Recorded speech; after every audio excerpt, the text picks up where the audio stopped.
Hello दोस्तों, नमस्ते। Myself doctor Amit Gupta, Aastha homeopathic clinic, Satrik road, Chinhat से मैं आप सभी का अपने YouTube channel doctor Amit Gupta homeopathic treatment पे बहुत बहुत स्वागत करता हूं। आज आप सभी को संक्रामक बीमारियों का मरक विज्ञान के बारे में विस्तृत रूप से डिस्कस करने वाला हूं। उसके कुछ इंपॉर्टेंट क्वेश्चन, जो संक्रामक बीमारियां हैं उसके बारे में कुछ क्वेश्चंस हैं जो कि नेशनल हेल्थ मिशन, जो कि आपके 13 तारीख को पेपर होने वाले हैं, नेशनल हेल्थ मिशन के सीनियर ट्रीटमेंट सुपरवाइज़र और सीनियर ट्रीटमेंट लेबोरेटरी सुपरवाइज़र, इसी के साथ में लैब टेक्नीशियन और सीनियर लैब टेक्नीशियन, इसके दृष्टिकोण से आपको मेरे द्वारा कुछ क्वेश्चंस जो है आपको कराए जा रहे हैं। वो बहुत ही इंपॉर्टेंट क्वेश्चन होने वाले हैं, कृपया इसको बहुत ध्यान से सुने। नंबर 1, पहला क्वेश्चन हम स्टार्ट करते हैं। बिहार में चेचक का अंतिम मामला कब देखा गया? बिहार में जो चेचक का मामला, अंतिम मामला देखा गया था, वो दोस्तों वो 17 मार्च 1974 को देखा गया। कब देखा गया? पहला क्वेश्चन है, बिहार में जो चेचक का जो मामला देखा गया था, वो बिहार में चेचक का जो मामला देखा गया था वो 17 मई 1974 में देखा गया था। दूसरा क्वेश्चन हम देखते हैं कि अंतर्राष्ट्रीय कमीशन फॉर एम्बेसेंट ने भारत को चेचक मुक्त कब घोषित किया था?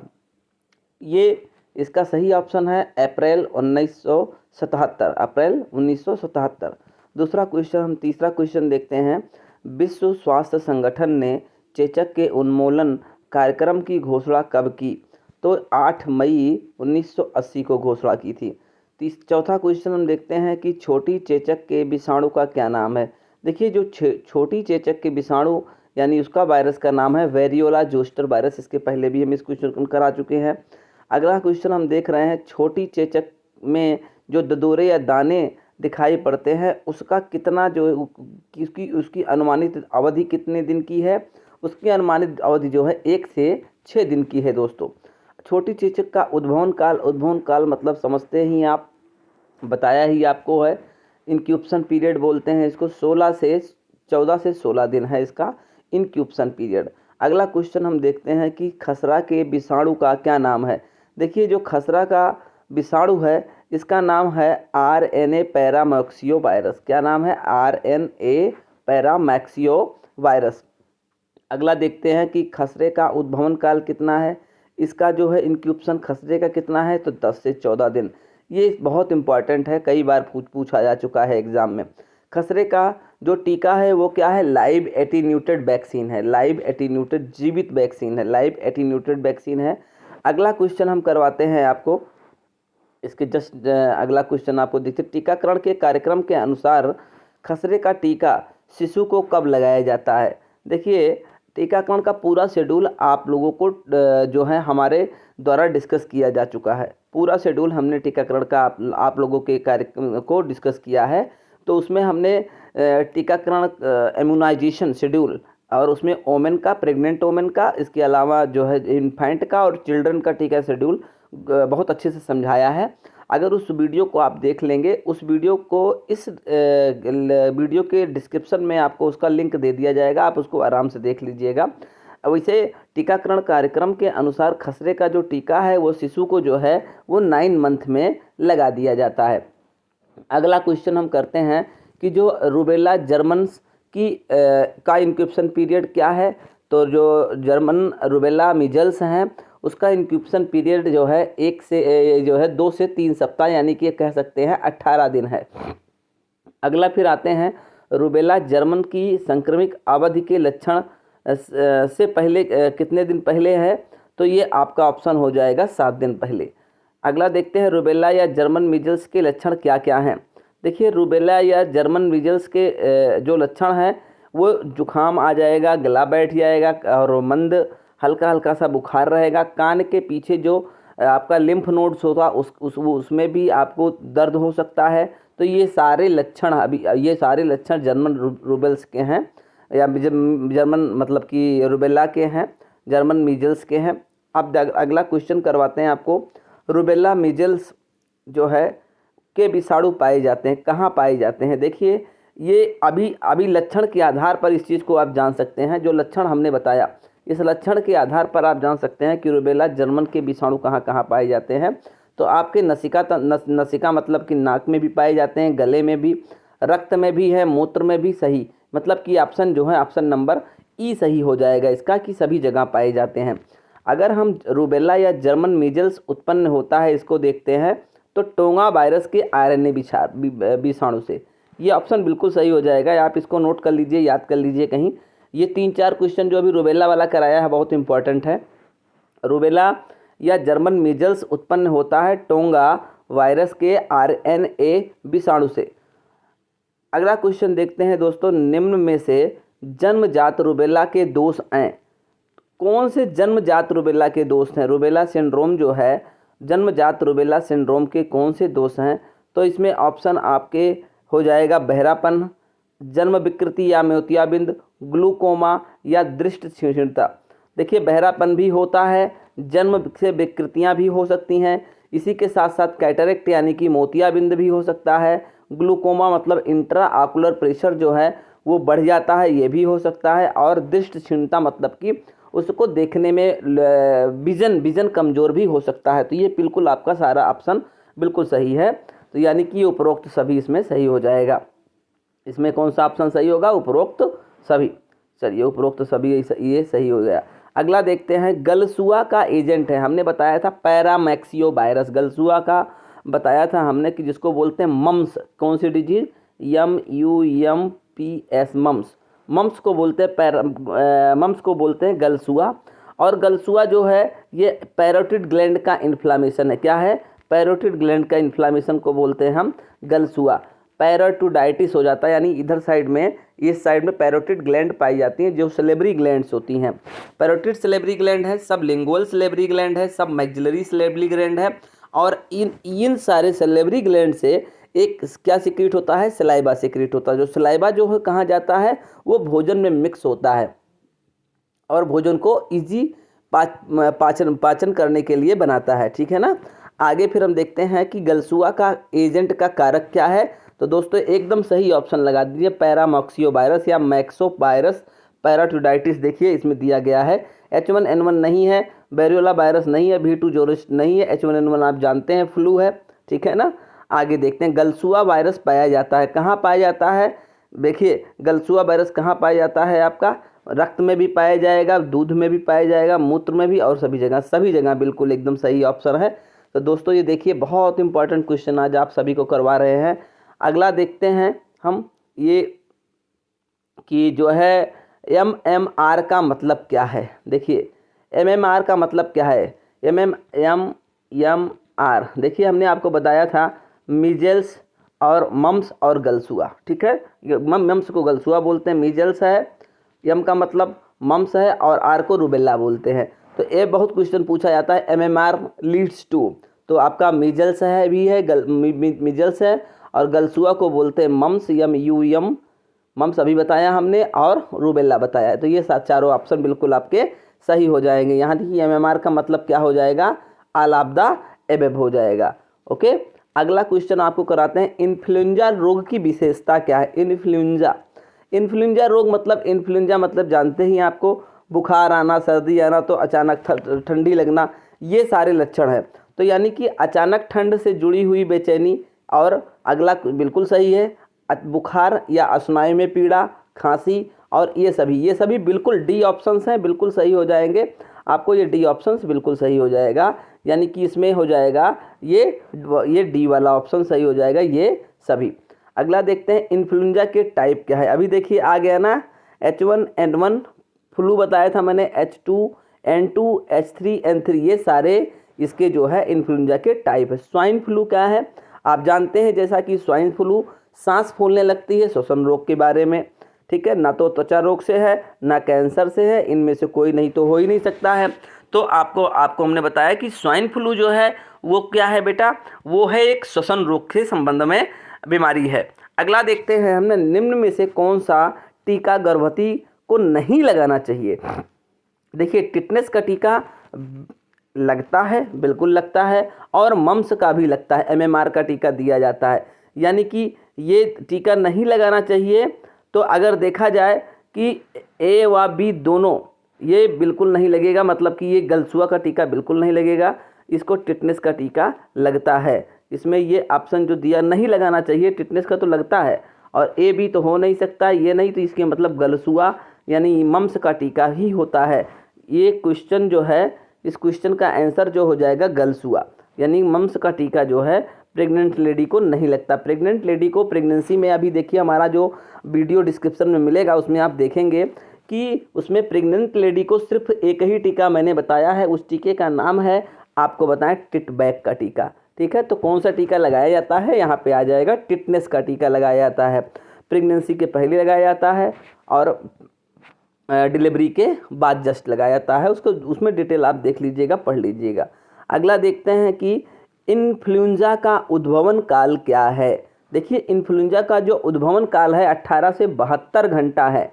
18 से 72 घंटा यानी 18 to 72 आवर्स इन्फ्लुएंजा का उद्भवन काल है। अगला देखते हैं, अगला हम फिर देखते हैं बेटा कि मैक्सिको में पहली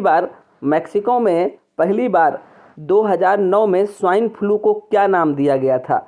देखिए H1N1 फ्लू, स्वाइन फ्लू को क्या नाम दिया गया था, H1N1 फ्लू। किस नाम से दिया गया था, ये दिया गया था H1N1 फ्लू के नाम से ये जाना गया था। अगला फिर हम देखते हैं, इसके आगे अगला क्वेश्चन करते हैं दोस्तों। मैक्सिको को पहली बार 2009 में स्वाइन फ्लू को H1N1 कहा गया था। अब अगला क्वेश्चन देख रहे हैं कि स्वाइन फ्लू की संक्रमित जो अवधि है शुरुआत में कितने दिन बाद या कितने दिन तक बाद तक रहती है। स्वाइन फ्लू की संक्रमित अवधि शुरुआत के कितने दिनों तक रहती है, कितने दिनों के बाद तक रहती है, तो 7 दिनों तक रहती है, 7 डेज तक ये ऑप्शन हो जाएगा।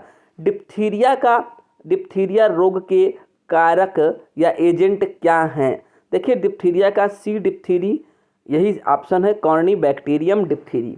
ठीक है, इसका पूरा नाम सी डिप्थीरी को बोलते हैं, कॉर्नीबैक्टीरियम डिप्थीरी। दूसरा ऑप्शन है माइकोबैक्टीरियम ट्यूबरकुलोसिस, ये तो ट्यूबरकुलोसिस का है। H1N1 फ्लू अभी मैंने बता ही दिया आपको कि जो स्वाइन फ्लू का है, इनमें से कोई नहीं, ऑप्शन तो हो ही नहीं सकता है।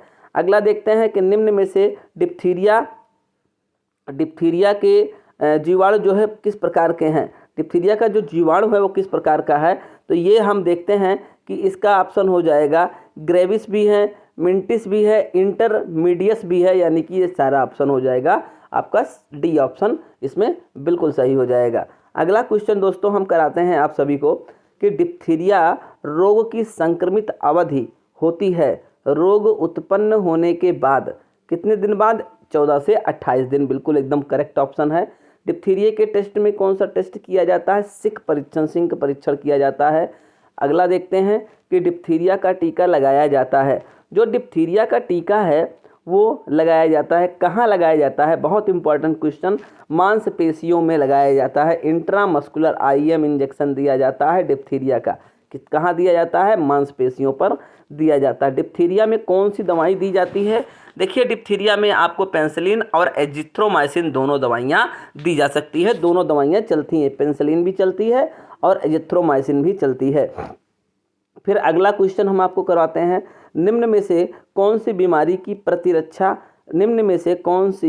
की प्रतिरक्षा नहीं करता है DPT का टीका। देखिए डी माने होता है डिप्थीरिया, डी और पी मतलब परट्यूसिस और टी फॉर टेटनस। अब इसमें देख लीजिए, डिप्थीरिया का करेगा ही, टेटनस करेगा ही, डिप्थीरिया हो गया, टेटनस हो गया, परट्यूसिस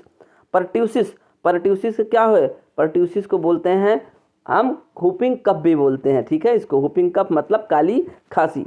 और ऑप्शन जो होगा इसका डी हो जाएगा, कॉलरा का बिल्कुल नहीं करता है, तो यानी कि यहाँ पर ऑप्शन जो है आपका कॉलरा ऑप्शन बिल्कुल सही हो जाएगा। दोस्तों आगे बढ़ते हैं कि DPT का टीका फ्रिज के कौन से कंपार्ट में रखा जाता है। देखिए DPT का फ्रिज के तीसरे कंपार्टमेंट में DPT का टीका रखा जाता है। DPT का टीका का तापमान भंडारण करना चाहिए, कितने टेम्परेचर पर DPT का टीका रखना चाहिए, तो 4 से 8 डिग्री सेंटीग्रेड पर उसको DPT का टीका रखना चाहिए फ्रिज में। इधर हम देखते हैं कि कुकुर खांसी या काली खांसी, अभी मैंने बताया था ना हुपिंग कफ की बात कर रहे हैं, का मुख्य एजेंट क्या है। देखिए परट्यूसिस आ गया ना, परट्यूसिस हुपिंग कफ का एजेंट है कि कुकुर खांसी का, ये देखिए बिल्कुल सही हो गया। कुकुर खांसी रोग फैलता है बिंदुक संक्रमक या ड्रॉपलेट इन्फेक्शन कहते हैं। बिल्कुल सही है, बिल्कुल खून से नहीं फैलेगा, ये ड्रॉपलेट इन्फेक्शन से ही फैलेगा।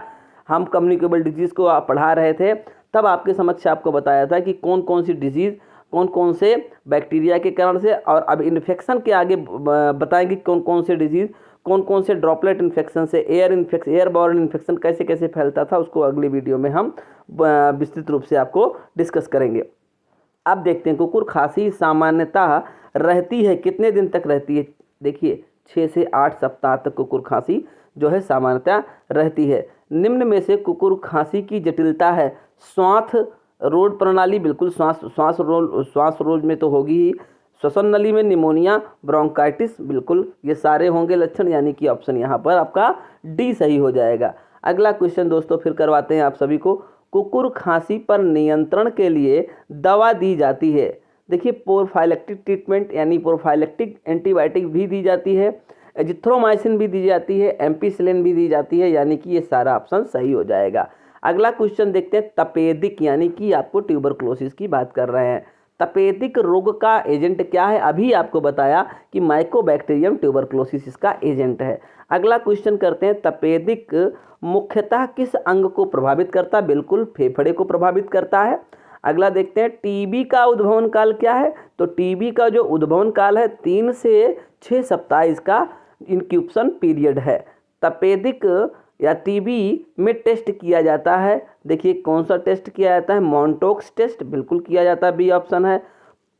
और प्यूरिफाइड प्रोटीन डेरिवेटेड पीपीडी की बात कर रहे हैं, बिल्कुल दिया जाता है। तो ए एंड बी दोनों ऑप्शन सही है। टीबी रोग के इलाज में उपयोग करने वाली दवा का क्या नाम है? देखिए जो टीबी रोग में दवा दी जाती है वो कौन कौन सी दवाई है? देखिए टीबी रोग में जो दवा दी जाती है बेटा, इथम्बुडाल है, आइसोनियाजिड है और रिफैम्सिन है। देखो इसमें दिया गया है आइसोनियाजिड, रिफैम्सिन, स्ट्रेप्टोमाइसिन, पायराजिनामाइड, यानी कि ये सारे ऑप्शन सही है बिल्कुल। और यही दवाई जो है कैंसर व एड्स में भी दी जाती है, ठीक है, क्योंकि वीक होने लगता है इम्यून सिस्टम, तो कैंसर और एड्स की बात भी जब आती है तो आप इम्यून सिस्टम ये दवाइयाँ आप बिल्कुल टिक कर सकते हैं। आगे देखते हैं बैक्टीरिया स्टैटिक दवा कौन सी है? देखिए बैक्टीरिया स्टैटिक का मतलब क्या होता है? जो बैक्टीरिया को क्या करे, मतलब कि ख़त्म करे, या फिर तो इसमें आपका इथम्बुडाल भी है और डॉट्स थेरेपी भी है। देखिए डॉट्स थेरेपी के अंतर्गत क्या आता है मैं बताता हूँ। कीमोथेरेपी, तो एक कीमोथेरेपी है, ये कीमोथेरेपी ट्रीटमेंट।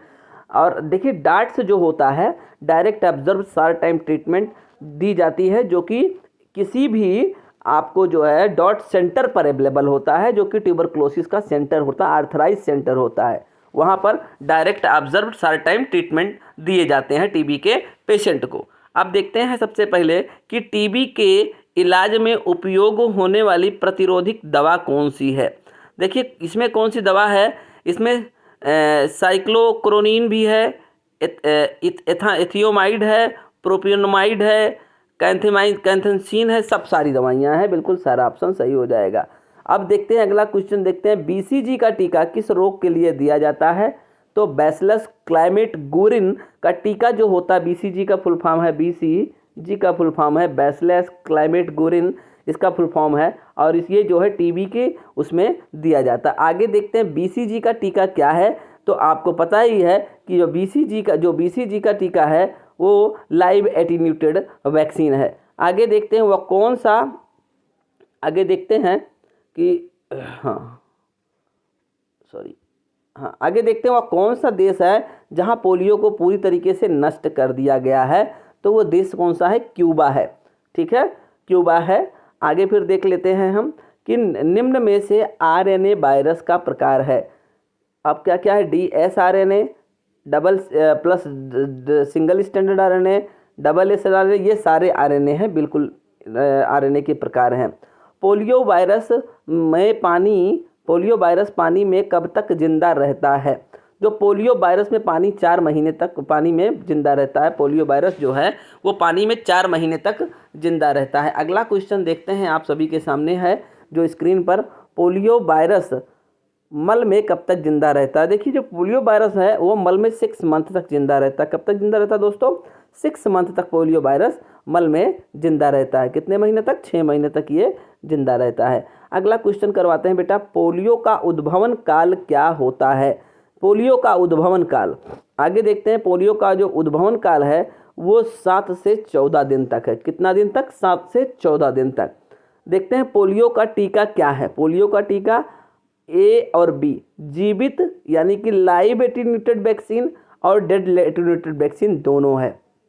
देखते हैं पल्स पोलियो का कार्यक्रम कब शुरू किया गया था? 9 दिसंबर 1995 को पल्स पोलियो का कार्यक्रम स्टार्ट किया गया था। पल्स पोलियो का टीका क्या है? हमने अभी आपको बताया कि लाइव एटीन्यूएटेड और जो है निर्जीव टीका दोनों है। हेपेटाइटिस ए का मुख्य प्रसारण किसके द्वारा होता है? तो फीको ओरल रूट, यानी फीको ओरल रूट मतलब गुदा के द्वारा भी और मुख के द्वारा, यानी दोनों ऑप्शन यहाँ पर सही हो जाएगा। फीको ओरल ट्रांसमिशन होता है किसका? ये आपका हेपेटाइटिस का। हेपेटाइटिस के थ्रू अगर देखते हैं तो आपका ऑप्शन नंबर यहाँ पर ए और बी हो जाएगा, डी ऑप्शन सही हो जाएगा। इसी तरीके से अगला क्वेश्चन देखते हैं, हेपेटाइटिस ए का उद्भवन काल क्या है? तो 10 से 15 दिन हेपेटाइटिस ए का जो है इंक्यूबेशन पीरियड है। निम्न में से हेपेटाइटिस के प्रसार का माध्यम है? देखिए रक्त संक्रमित रक्त के संपर्क में। अगला देखते हैं कि एक बच्चे से दूसरे बच्चे से कट गया, कहीं फट गया, इससे घाव के द्वारा, या टैटू गुदवाने से, या उपरोक्त सभी। बिल्कुल उपरोक्त सभी ऑप्शंस हैं। हेपेटाइटिस की उद्भवन काल कितनी होती है? बी की हेपेटाइटिस बी की उद्भवन काल कितनी होती है? तो ये होती है 45 से 180 दिन। हेपेटाइटिस का टीका लगाया जाता है, ये कहाँ लगाया जाता है? इंट्रामस्कुलर हेपेटाइटिस बी का टीका दिया जाता है, आईएम पे लगाया जाता है। अगला देखते हैं हेपेटाइटिस सी का उद्भवन काल क्या है? तो हेपेटाइटिस सी का उद्भवन काल जो है बेटा वो 6 से 7 सप्ताह है। हेपेटाइटिस सी में जांच किया जाता है, एंटी-HCV की जांच की जाती है, एंटी-HCV। हेपेटाइटिस ई का उद्भवन काल कितना है? 2 से 9 सप्ताह होता है। हैजा रोग का मुख्य एजेंट कौन सा है? तो ये क्या? वाइब्रियो कॉलेरी, कॉलरा को पैदा करता है। वाइब्रियो कॉलेरी जो है ये हैजा रोग का मुख्य क्या है? एजेंट है। इसी तरीके से देखते हैं कि हैजा महामारी इंडोनेशिया में शुरू हुई थी, और ये कब शुरू हुई थी? तो 1961। नंबर एक क्वेश्चन का आंसर तो यही मिल गया कि हैजा महामारी कब शुरू हुई थी इंडोनेशिया में? तो आपको 1961 में शुरू हुई थी हैजा बीमारी। भारत में हैजा बीमारी कब चपेट में आया? तो ये आया 1964 में आया, मतलब यानी कि 3 साल बाद आया। हैजा के कारक एजेंट सीरम को सीरम विज्ञान के अनुसार बांटा गया है किसमें? आपको ये अगोवा में, सियोजिमा में, और इनोवा में आलाब्दा एवं। अगला देखते हैं, हैजा के विषाणु को मारा जा सकता है। इसको 46 से 30 डिग्री सेंटीग्रेड पर 30 उबाला जाए, या फिर क्रॉसाल जैसे कोलावार से 6 मिलीमीटर ब्लीचिंग पाउडर से। बिल्कुल सारे ऑप्शन सही हैं। उसको ब्लीचिंग पाउडर से भी मारा जा सकता है, उसको गर्म करके भी मारा जा सकता है, और क्रेसाल कोलार से भी मारा जा सकता है। अगला देखते हैं कि अगला क्वेश्चन आप सभी करवाते हैं। हैजा के जीवाणु शरीर के किस भाग में बढ़ते हैं? देखिए छोटी आंत में बढ़ते हैं, छोटी आंत के ल्यूमन में, ठीक है ना। हैजा रोग की संक्रमण की बात करते हैं, इंक्यूबेशन पीरियड, इनके संक्रमण की अवधि की बात करते हैं तो इन्फेक्शन का जो पीरियड होता है वो 7 से 10 दिन होता है। हैजा रोग का प्रसारण का माध्यम क्या है? देखिए भाई, जहाँ भी गंदगी, दूषित और इस तरीके से इकट्ठा हुआ पेयजल होगा, सीधे संपर्क में आए, ये सारे ऑप्शन सही हो जाएंगे। यानी कि कुआं, तालाब, नदियों का दूषित जल, दूषित भोजन व पेय सीधे संपर्क में आने से, उपरोक्त सभी ऑप्शन इसमें बिल्कुल सही हो जाएंगे। अगला देखते हैं कि हैजा का जो उद्भवन काल है वो क्या है? तो ये कुछ घंटों से लेकर के 5 दिन तक है इसका उद्भवन काल, यानी ऑप्शन नंबर ए सही हो जाएगा। हैजा रोग की पहचान के लिए परीक्षण किया जाता है, तो कौन कौन सा जो है परीक्षण? इसमें आलाब्दा एवं सारे परीक्षण किए जाते हैं। हैजा रोग का दूसरा नाम क्या है? तो हैजा रोग का जो दूसरा नाम है हैंसेंस रोग है। क्या नाम है? हैंसेंस रोग। पीलिया रोग है नहीं, टाइफाइड है नहीं, मस्तिष्क ज्वर है नहीं, हैंसेंस रोग। अब देखिए हिमाचल प्रदेश में पूछा गया था ये क्वेश्चन, जो कि इसका ORS में होता है। ORS में क्या क्या होता है, तो ORS में देखिए सोडियम क्लोराइड 3.5 ग्राम, और देखिए सोडियम बाइकार्बोनेट 2.5 ग्राम, पोटेशियम क्लोराइड 1.5 ग्राम, ग्लूकोज 20 ग्राम। इसमें क्या है ऑप्शन सल्फेट है, सल्फेट 1 ग्राम। ये नहीं होता है, ठीक है, सल्फेट नहीं पाया जाता है और सारी चीज़ें पाई जाती हैं। सोडियम क्लोराइड पाई जाती है NaCl, सोडियम बाइकार्बोनेट पाया जाता है, पोटेशियम क्लोराइड पाया जाता है, लेकिन सल्फेट नहीं पाया जाता है। यानी कि ये ऑप्शन आपका बिल्कुल यही ऑप्शन आपका सही हो जाएगा। कौन सा ऑप्शन? ऑप्शन नंबर ई, ठीक है, सल्फेट नहीं पाया जाता। बहुत इंपॉर्टेंट क्वेश्चन है, बहुत इंपॉर्टेंट क्वेश्चन है। अगला देखते हैं, WHO के द्वारा अतिसार में उपयोग किए जाने वाले घोल का क्या नाम है?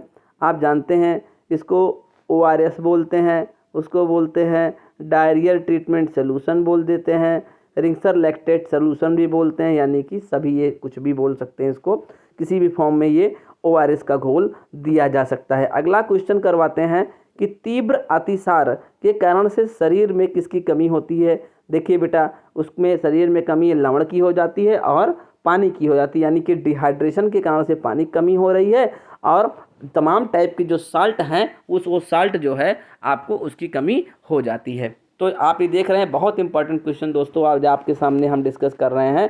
इन क्वेश्चन को जरूर इंपॉर्टेंट है, करीब कई बार इस वीडियो को देखिए, लाइक करिए, शेयर करिए, हमारे चैनल को सब्सक्राइब करिए। बहुत इंपॉर्टेंट क्वेश्चन आपके परीक्षा के दृष्टिकोण से जो 13 तारीख को होने वाली है, और नेशनल हेल्थ मिशन की जो भी एग्ज़ाम आप देने जा रहे हैं उनके लिए, चाहे NM के हैं, JNM के हैं, नर्सिंग के हैं, CHO के हैं, सीनियर ट्रीटमेंट सुपरवाइज़र के हैं, मलेरिया सैनिटरी इंस्पेक्टर के हैं, इन सभी के लिए ये बहुत ही छटे हुए क्वेश्चन आप लोगों के सामने हम लाए हुए हैं और ये सारे क्वेश्चन आपके एग्जाम के पॉइंट ऑफ व्यू से बहुत इंपॉर्टेंट हैं। अब अगला क्वेश्चन कराते हैं 81 क्वेश्चन, अतिसार रोग के कारक एजेंट हैं। अतिसार को बताया अभी हमने, अतिसार के कौन कौन से कारण हैं। इकोलाई भी है, क्योंकि किसके कारण से जो है क्या बोलते हैं डायरिया डिसेंट्री हो जाता है, वाइब्रियो कॉलोरी भी है, और ये सालोमोनेला की भी, टाइफी का भी टाइफाइड हो जाता है। ये सारा उपरोक्त सभी बिल्कुल। अतिसार रोग के जो है कारक बताइए जो वायरस में होता है। देखिए इसमें जो वायरस में होता है रोटा वायरस, ठीक है ना। 2 वर्ष से कम बच्चों में अतिसार का कारण क्या है? 2 वर्ष से कम उम्र के बच्चों में अतिसार का कारण क्या है? उसमें है जिरार्डियल लेशमानिया, ठीक है, जिरार्डिया लेशमानिया ये कारण है। एक सेकेंड, सॉरी, 2 वर्ष के जो कम में बच्चों में अतिसार हो जाता है उसका प्रमुख कारण रोटा वायरस है, रोटा वायरस है। निम्न में से कौन सी अतिसार रोग की विशेषता है? तो पतला मल आना, उल्टी आना, पेट में दर्द, बुखार, ये सारे लक्षण हैं। अगला देखते हैं आंत्रज्वर यानी कि टाइफाइड की बात कर रहे हैं यहाँ पर। सालोमोनेला टाइफी के कारण से होता है, तो इसका ऑप्शन बिल्कुल ही सही हो जाएगा AS टाइफी, ठीक है। अगला देखते हैं टाइफाइड रोग के लिए जिम्मेदार कौन है? टाइफाइड रोग के लिए जिम्मेदार है मतलब खाना पीना, दूषित भोजन, ये सारा चीज़ जिम्मेदार है, यानी कि ऑप्शन यहाँ पर ऑल ऑफ द अबव हो जाएगा। पानी पीने से, दूषित पानी पीने से, खुले में मल मूत्र को त्यागना, दूषित पानी, बिल्कुल ही सही हो जाए। टाइफाइड का जो इंक्यूबेशन पीरियड होता है वो 10 से 15 दिन होता है। अगला देखते हैं टाइफाइड में कौन सी दवा दी जाती है? तो टाइफाइड में जो दवा दी जाती है वो आपका ये ऑप्शन सही हो जाएगा। इसी के साथ साथ टाइफाइड रोग में दवा नहीं दी जाती है, क्लोराक्यून दवा नहीं दी जाती है। टाइफाइड रोग की पहचान के लिए परीक्षण कौन सा किया जाता है? तो इसमें विडाल टेस्ट किया जाता है टाइफाइड में। निम्न में से टाइफाइड का टीका है monovalent anti typhoid vaccine, bivalent जो है टॉक्साइड एंटी टाइफाइड वैक्सीन, या फिर अगला देखते हैं